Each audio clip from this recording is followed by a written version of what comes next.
Mais c'était quoi l'idée? Parce que là, je vois pas bien. Bah un peu Miami Vice, tu vois, imagine quoi, à Monaco, avec deux voitures de rêve, une Aston, une Maserati. Et tu voulais en venir où? Il y avait quoi au programme? Parce que là, Bateau, un peu d'hélico, des jolies filles, enfin bon tout ça quoi. bah, je vois pas pourquoi on le ferait pas. Tu sais ce que dit la chef d'édition, hein? Une certaine Adeline R. Ouais, eh bien, sous la pluie, on peut faire des très beaux sujets. Moi, je vois pas pourquoi on se gênerait. Mais bon, on peut toujours essayer, on y va. Ouais, allez, c'est parti. Ouais, eh bien, on a quand même eu un peu de soleil, pas beaucoup, mais un peu tout de même. Pourtant, c'était bien mal parti. Eric Courly et moi avons donc pu jouer au milliardaire le temps d'un week-end avec une Maserati Gran Turismo et une Aston Martin V8 Vantage sur la Côte d'Azur à Monaco avec de beaux bateaux, l'hélico et le casino. Nous comparons donc ici le charme italien, la beauté immuable de la belle transalpine à l'école de style britannique, à la pureté et au symbole d'exclusivité de sa gracieuse majesté. Deux philosophies de prestige qui expriment une certaine forme de sportivité, la traduction parfaite du grand tourisme. On peut avoir du style et de l'élégance et l'exprimer de différentes manières.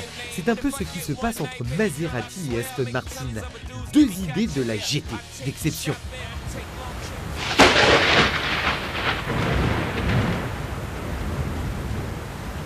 Le célèbre carrossier Pininfarina réinvente ici, pour Maserati, la Gran Turismo, 60 années après la première, la fameuse A6 GT.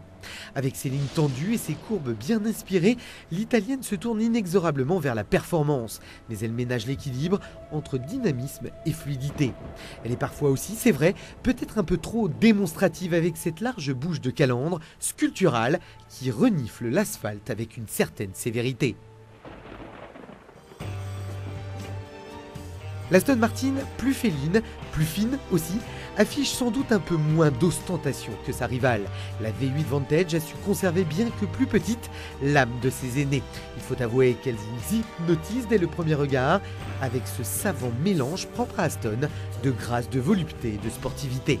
Elle maîtrise ses galbes et le coup de crayon, une nouvelle fois, tient du génie. Entre les deux, franchement, il y a de quoi hésiter parce qu'elle cultive de très belles manières le rêve et la démesure d'une GT d'exception.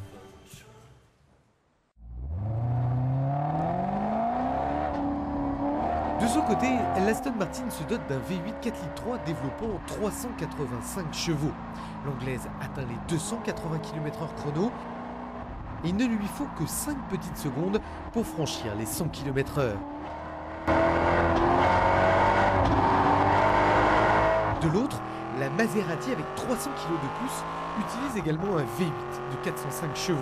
Elle râle jusqu'à 285 km/h. Il ne lui faut que 5 secondes 2 pour franchir la barre des 100 km/h.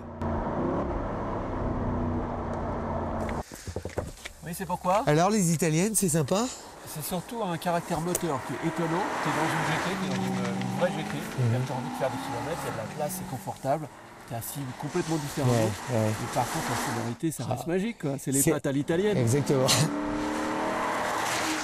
Bon Eric, t'en as pensé quoi de cette Aston V8? C'est un peu une tuerie, c'est étonnant parce que là on est sur le Turini presque au mois de décembre. Sincèrement, je suis pas sûr que c'est l'engin idéal pour faire ça, mais c'est bluffant, ça a une direction hyper précise, le châssis c'est parfait, les freins tu peux rentrer dedans, ça bouge pas.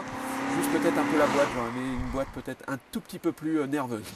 Et pour s'offrir ces deux voitures de rêve, il n'y a pas 36 manières. Être riche, bon, ça d'accord, gagner au loto, oui, pourquoi pas, ou tenter sa chance au casino.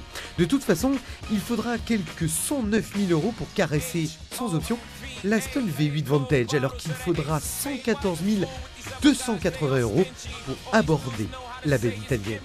Toujours est-il qu'on n'a pas su, Eric et moi, vraiment départager ces deux superbes voitures. Le bon sens, pourtant, voudrait que l'on aille vers l'Aston lorsqu'on est Golden Boy ou vers la Maserati lorsqu'on est plus établi. Nous, en tout cas, on est allé tenter notre chance au casino de Monaco. On ne sait jamais. Visiblement, il y a deux styles qui s'affrontent ce soir. Il y a deux styles, oui, mais moi je suis rital, hein, j'y peux rien. L'élégance anglaise, la déconstruction italienne. Franchement, vous préférez quel style? Je préfère l'élégance anglaise. Vous êtes plutôt pudding que macaroni, quoi. T'es classe, hein? Ça le fait, non? T'es bien. Uh-huh.